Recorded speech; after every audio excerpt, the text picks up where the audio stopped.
Hermanas y hermanos, el Señor esté con vosotros.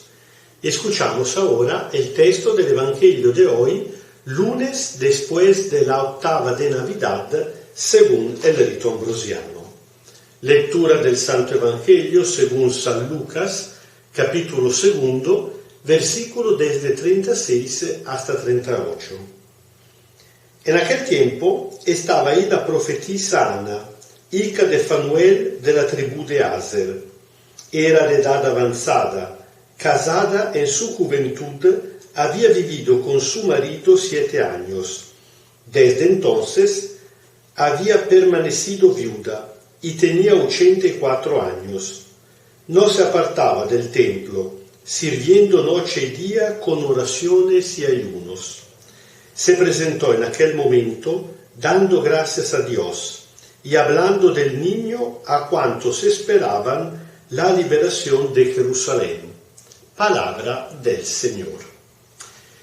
Estamos dentro del templo de Jerusalén, donde sus padres, José y María, han llevado el niño Jesús para rescatarlo según lo que ordenaba 40 días después la ley de Moisés, que todo hijo primogénito había que rescatarlo, ofreciendo algo en cambio. Si era una familia rica podía ser una oveja, podía ser una cabra. Al contrario, los pobres, como en este caso, 2 pichones o 2 palomas.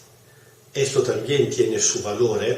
El evangelista Lucas nos está diciendo una vez más que el Hijo de Dios se ha encarnado entre los pobres hasta el punto que el Hijo del Altísimo, el que desde siempre vive junto al Padre, cuando entra en el mundo, entra entre los pobres, entre los que valen poco, hasta el punto que él mismo vale 2 pichones. Imagínense la forma de identificación precisamente con los últimos de este mundo.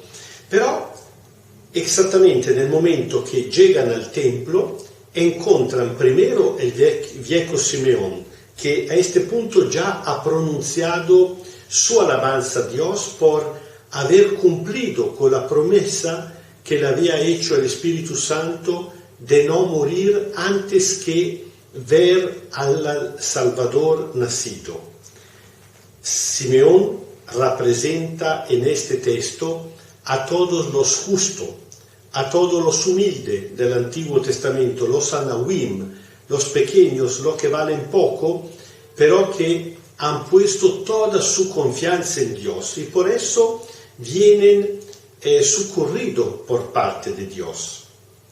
Junto a él, cuando él termina su profecía, una profecía incluso dramática, dice que este niño viene como una piedra de estorbo, porque enfrente a él tendrá cada persona que decidirse, ponerse a su lado en contra de él. Esto significará pero también ponerse en favor o en contra de Dios, y a la Virgen María, su mamá, le anunciará que una espada le pasará el alma, pensando al momento de la muerte en la cruz de Jesús.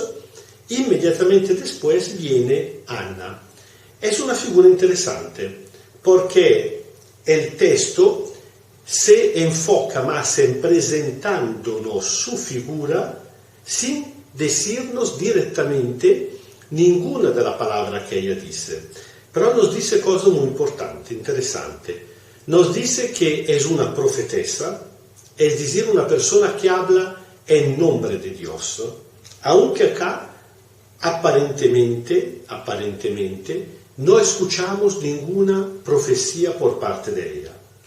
Nos dice que es una persona vieja, precisamente como Simeón, que en su juventud había sido casada por 7 años y después había vivido toda su vida como viuda, sirviendo a Dios dentro del templo. Nos dice también que pertenecía a la tribu de Aser, era una tribu sacerdotal. De esta manera, aunque sabemos que los sumos sacerdotes rechazarán a Jesús, hasta el punto que serán precisamente ellos en provocar su muerte. Recordamos el Sanedrín, Caifás, que pronuncia la condena a muerte por blasfemia por parte de Jesús, pero del mismo tiempo la tribu de Aser, que era una de esta tribu sacerdotal más pequeña, una que tenía menos valor, una representante suya, que es una mujer, otra cosa interesante, una mujer viuda valía poquísimo, para decir nada, en Israel. Recordamos otra viuda en el Evangelio, de la cual Jesús se interesa. Bueno, esta tribu menor, por medio de esta mujer viuda, recibe y reconoce al Mesías. Aquí también tenemos una contraposición entre los sumos sacerdotes, los sacerdotes más importantes, y los sacerdotes más pequeños, menos importantes, como era también Zacarías, el papá de Juan el Bautista. Todo esto para decir que realmente Dios viene, se encarna entre los humildes, y son precisamente los más humildes los que logran reconocerlo.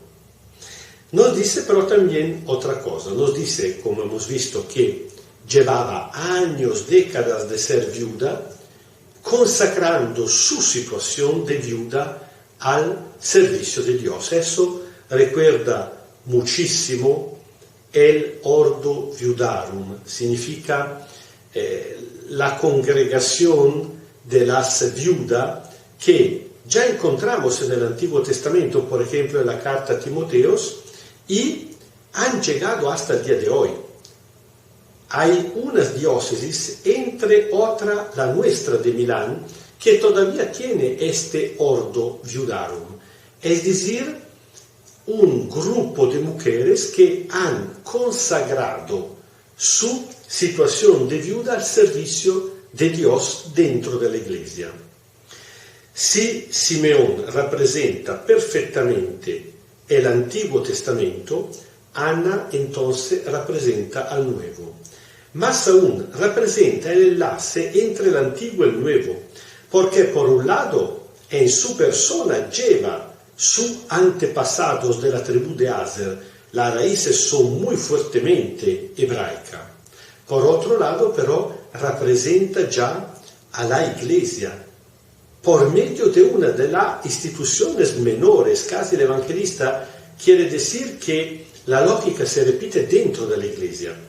También en la Iglesia habrán instituciones mayores, habrán personas humanamente hablando más importantes, como decirnos, cuidado, que incluso dentro de la Iglesia, lo que lograrán a recibir, a reconocer, a hablar mejor de Jesús el Mesías, siempre serán los más pobres. Y de hecho, dice que cuando llega empieza a alabar a Dios y hablar de un niño a los que esperaban la redención de Jerusalén. No nos dice en qué consiste su profecía.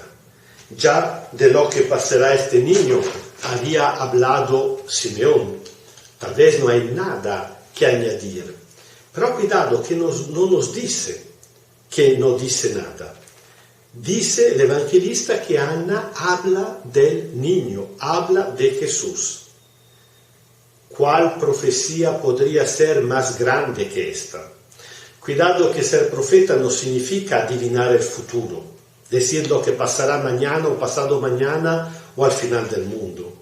Ser profeta significa hablar en nombre de Dios, hablar las palabras de Dios. Y nosotros sabemos que la palabra con la P grande es precisamente Jesús. Hablar a los demás de Jesús. No siendo teólogo, no siendo parte de la jerarquía eclesiástica, no siendo gente importante en este mundo, sino que hablar a los demás de Jesús, según nuestra propia experiencia, con palabras sencillas, es precisamente la forma más alta de profecía. Levante la mano. ¿Quién de nosotros no puede decir que la fe la recibió precisamente por parte de la gente más sencilla? Tal vez sus padres, tal vez su abuelita, gente tal vez incluso illetterata, gente analfabeta, gente que había ido poco o nada a la escuela, pero por medio de su fe tan sencilla nos han transmitido la riqueza más grande que una persona pueda tener, que es precisamente el conocimiento del Señor Jesús, es precisamente la fe. No hay nada de más importante, porque de esto depende el sentido de nuestra vida y el destino futuro de nuestra vida.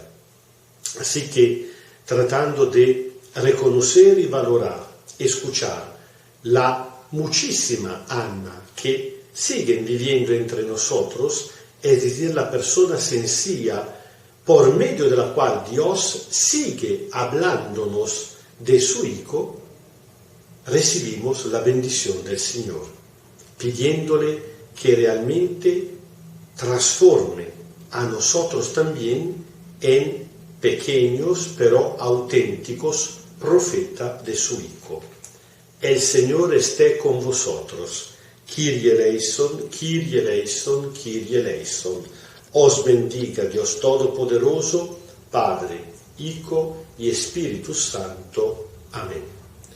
Y tal vez encontrando un tiempito para volver a leer por entero este texto del Evangelio, de recuerdo estamos al final del capítulo 2 del Evangelio de San Lucas, pueden buscarlo en su propia Biblia o en internet.